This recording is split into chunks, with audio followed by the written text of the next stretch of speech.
Hey, yo, what's up? This is Carlos from CTD Development Services Incorporated, here to discuss part two of my series, Is Your High School as Good as You Think It Is? Okay, or is your kid's high school as good as you think it is? Really what the question is. And so I'm going to share my screen. In the intro, I showed you this table, which is what I'm going to be using to compare high schools. Today, I'll talk to you a little bit about how how the data is organized. And so you'll see in row one, I talk about the type of data that we're looking at. So from columns D to I, you're looking at outcome data. Right below, you'll see the source of the information from where I obtained it. Excuse me. And so you'll see that graduation rates, college preparedness, the college preparedness index score, this discrepancy, which I calculated myself, is based on data coming from the California School Dashboard for 2018-2019, which is the most recent year for which we have data. Okay, here, this is the California assessment on standards, blah, blah, blah, blah, blah, in English language arts and mathematics. So these are the standardized tests they give to evaluate schools. In the high schools, it would be the 11th graders, okay? And this is how they did overall in English language arts and in mathematics.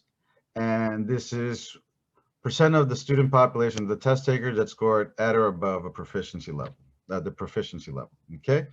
And so you'll see that there's a match, right? With the scores from greatschools.org, their ranking. So the higher the graduation rates, the higher the college preparedness for the students, uh, the higher the ranking of the school. Okay, so there's a perfect match there. Green goes with green, yellow with light green, different shades of yellow and green combined. You see that the more the orangey and the red starts to show up in the graduation rates and the college preparedness index, well, the lower the ranking of the school. And remember, greatschools.org ranks high schools based on three key performance indices.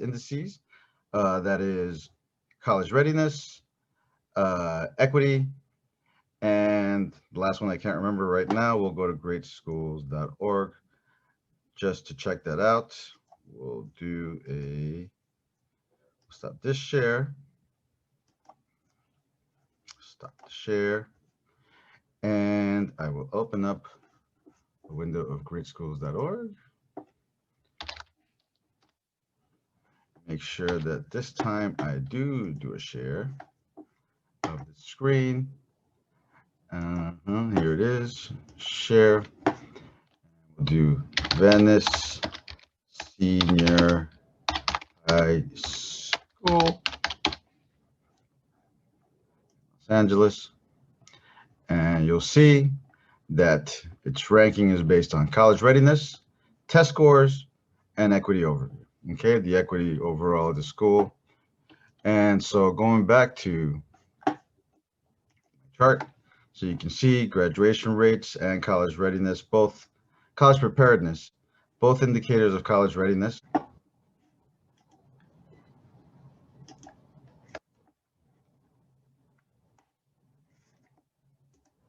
Yeah, then so going back to the table, the original table, this is it. And so you can see we'll have our outcome data, right, showing off here, right? And then we'll have enrollment data. And the reason enrollment data I included in it because you would think more bodies to manage, the harder it is to maintain an order, harder to teach, to see if that has an effect on the outcomes. We'll look at participation in career technical education, which is part of what contributes to the College and Career Preparedness Index.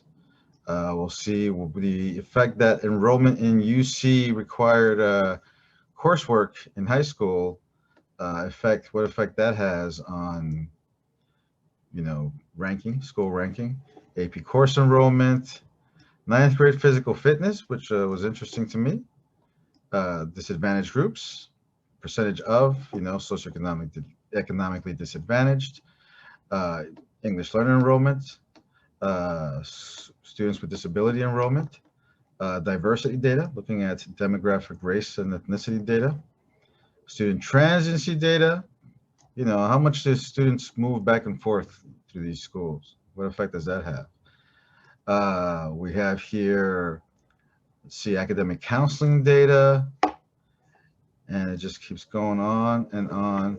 We got cost per pupil data. That'll be interesting to many. Staffing data, right? How well staffed are these schools for these students? And even school environment data with input on taken from the school experience survey for last year.